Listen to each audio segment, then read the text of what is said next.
présente Mickey. Donc Mickey est au refuge depuis à peu près 8 ans. Donc on a aussi beaucoup d'anciens pensionnaires qui attendent depuis plusieurs années une famille d'adoption en refuge. Pour info, Mickey a été adopté une fois et la personne l'a ramené parce qu'il n'aboyait pas. Le loulou attend toujours depuis une famille d'adoption. Ça fait depuis 8 ans qu'il est avec nous, donc 8 ans qu'il est chouchouté par les bénévoles.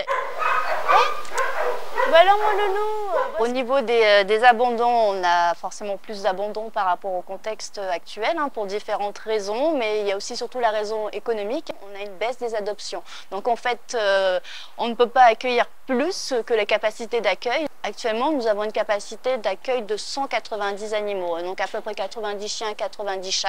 Le refuge est saturé, nous n'avons pas assez d'adoptions, donc du coup, on se retrouve aussi avec des animaux qui restent plus longtemps au refuge. Nous récupérons aussi des chiens de la fourrière, donc il faut aussi que les adoptions reprennent pour que nous puissions aussi continuer notre mission principale, qui est de pouvoir récupérer tous ces animaux abandonnés.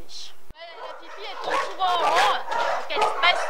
Donc en fait, quand tu as le chien qui tourne en rond, c'est qu'il est stressé. Princesse, elle est arrivée il n'y a pas longtemps, donc elle a encore un peu de mal à se faire au niveau du box. Donc elle est assez stressée encore. On essaye de faire en sorte à ce que les soins soient toujours assurés. Ça reste notre priorité avant tout, que les animaux soient soignés, stérilisés surtout, et vaccinés, identifiés.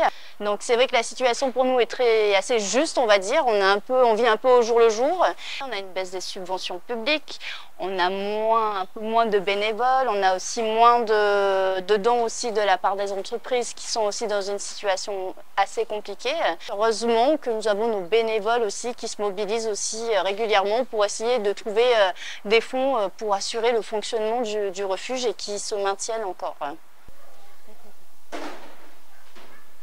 Neva, elle est arrivée avec ses bébés au refuge.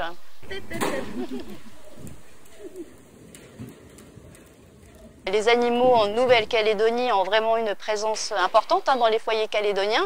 Donc actuellement, on comptabilise à peu près un Calédonien sur 2 à un animal, ce qui représente quand même une grosse portion. Le combat principal de la SPANC, c'est la stérilisation, puisque la stérilisation, ça évite la surpopulation. Donc c'est vraiment un appel aussi que je lance aux Calédoniens, c'est de surtout, s'il vous plaît, d'adopter responsable. Donc adopter responsable, c'est adopter dans un refuge, puisqu'adopter dans un refuge, c'est soutenir aussi la cause animale.